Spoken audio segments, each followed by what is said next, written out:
Good morning, सुप्रभात। स्वागत है आप सभी का। आप देख रहे हैं समृद्धि न्यूज और मैं हूं आपके साथ पूजा तंवर। वक्त हो चला है दिन भर की बड़ी खबरों की ओर रुख करने का। शुरुआत करेंगे दिन की सुर्खियों के साथ। देश में पिछले 24 घंटे में कोरोना वायरस के 2,994 मामले सामने आए। वहीं एक्टिव मामलों की संख्या बढ़कर 16,354 के पार।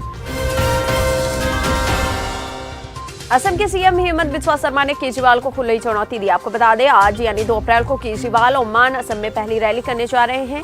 वहीं सीएम हेमंत बिस्वा शर्मा ने कहा कि अगर दम है तो मेरे खिलाफ कुछ बोलकर यहाँ पर देखो। बिहार के सासाराम और नालंदा में बवाल के बाद गृहमंत्री अमित शाह का सासाराम दौरा रद्द कर दिया गया। धारा 144 इलाके में लागू है।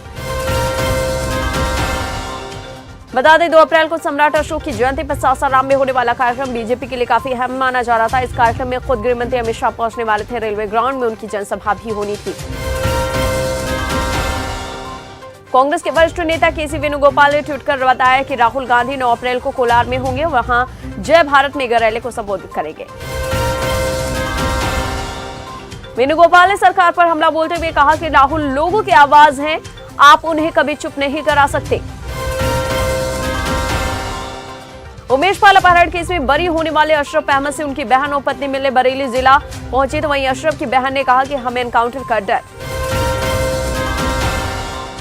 पश्चिम बंगाल के हावड़ा में हुई हिंसा पर राज्यपाल सीवी आनंद ने सख्त कदम उठाए। उन्होंने राज्य के मुख्य सचिव से इस हिंसा को लेकर रिपोर्ट मांगी।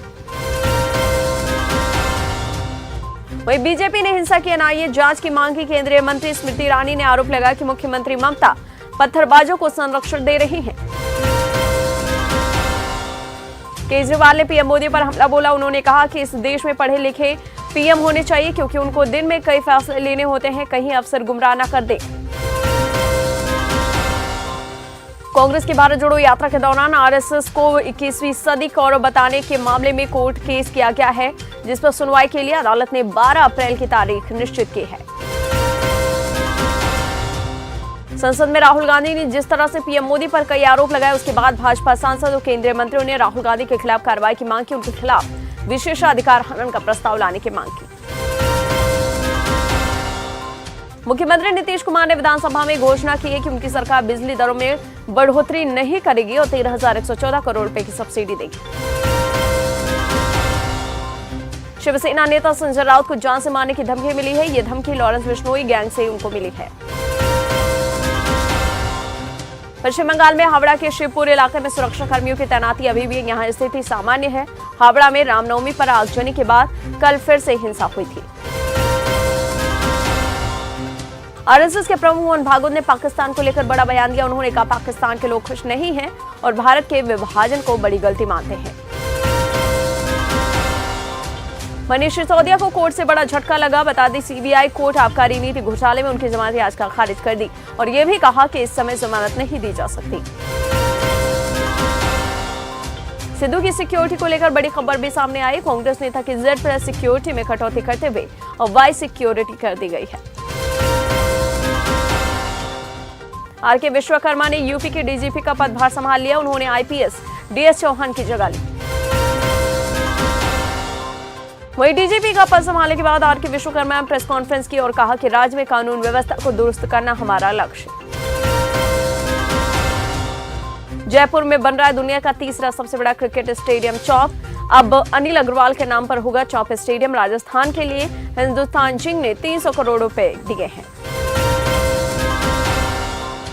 दिल्ली में मुफ्त योगा क्लासेस बंद होने का केजरीवाल ने इसका ठिकाना पीएम मोदी पर ही फोड़ा और कहा कि पीएम मोदी ने एलजी को कहकर दिल्ली की फ्री योगा क्लासेस बंद करवा दी, तो हमने पंजाब में शुरू करवाने।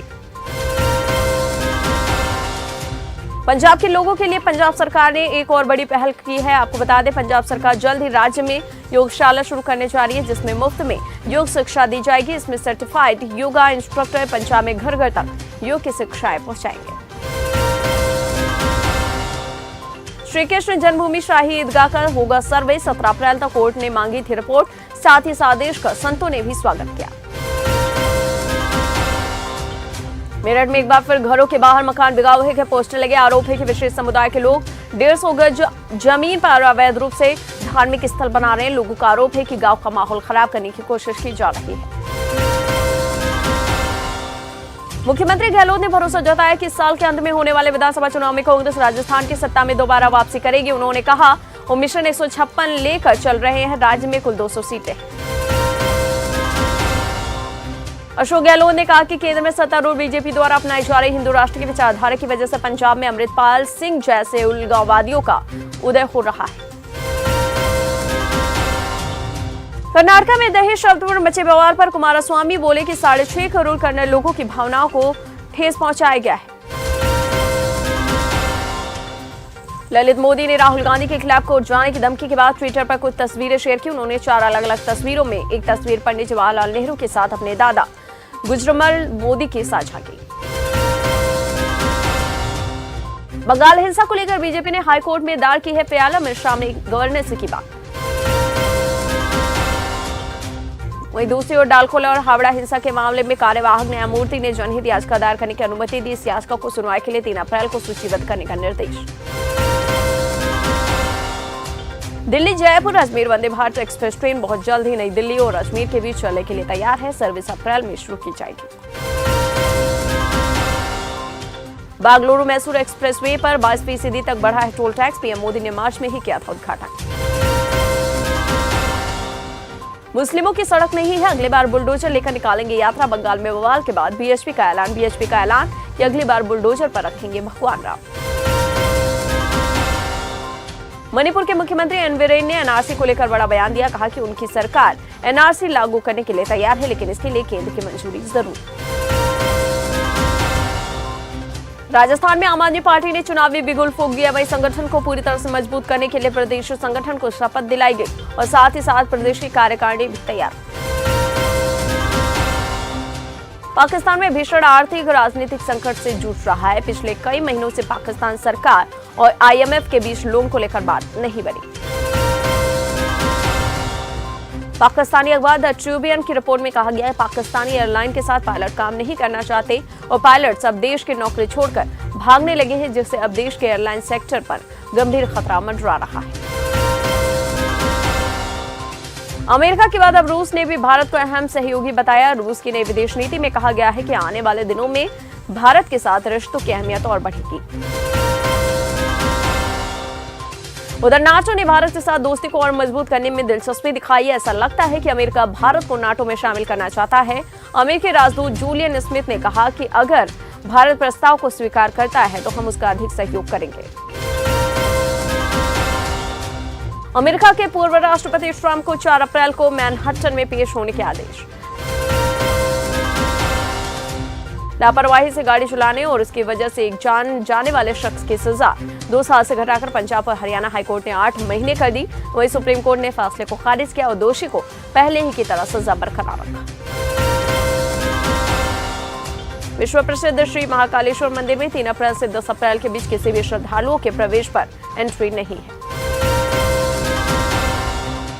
पश्चिम बंगाल की राजधानी कोलकाता में कोलकाता नगर निगम ने कार पार्किंग की फीस में इजाफा कर दिया है। आकांक्षा दुबे की आत्महत्या के बाद अब तक आरोपियों की गिरफ्तारी नहीं हुई। इसके विरोध में मां मधु समर्थकों के साथ सारनाथ पुलिस स्टेशन में प्रदर्शन करती नजर आई। उन्होंने समर सिंह और संजय सिंह की अब तक गिरफ्तारी नहीं होने का मामला उठाया। स्कूल चलो अभियान 2023-24 की शुरुआत हो चुकी है, जिसका आगाज यूपी के मुख्यमंत्री सीएम योगी आदित्यनाथ कर रहे हैं। इस अभियान में 5 बच्चों को सीएम योगी प्रतीकात्मक किताबें भी सौंप रहे हैं। एचयूएल ने वित्त वर्ष 2022-23 में 26,500 करोड़ रुपए का अब तक का सबसे अधिक राजस्व जुटाया। पीएम मोदी ने दी बधाई। दिल्ली से गंगोत्री जाना होगा और भी आसान, सिर्फ 7 घंटों में पूरा होगा सफर। बन रही 3 सड़कें और 4 टनल। दिल्ली की अदालत का आदेश, आफ्ताब को पूर्ण सुरक्षा मुहैया कराए जिम्मेदार अधिकारी। और 19 किलो वाला कमर्शियल एलपीजी सिलेंडर 91 रुपए 50 पैसे हुआ सस्ता। तो आज की बात बस यहीं तक, कल फिर होगी मुलाकात। जय हिंद, जय भारत।